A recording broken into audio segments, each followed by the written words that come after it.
గర్భాలయంలో మీరు శివుణ్ణి దాదాపుగా 4 సెకండ్ల నుంచి 8 సెకండ్లు చూడగలిగితే చాలండి. అవును, అంతే టైం ఇస్తారు. 5 సెకండ్ల వరకు చూడగలరు. 5 సెకండ్లు చూడగలరు.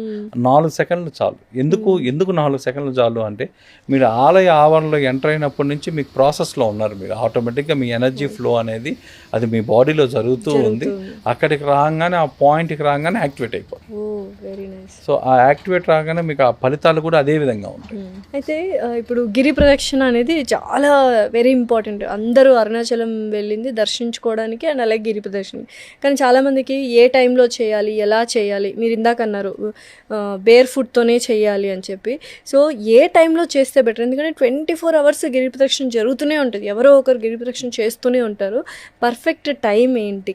గిరి ప్రదక్షిణ జనరల్గా అండి అందరూ కూడా ఏ కాలాల్లో చేస్తారు అంటే నిశిత కాలంలో ఎక్కువ చేసేవాళ్ళు.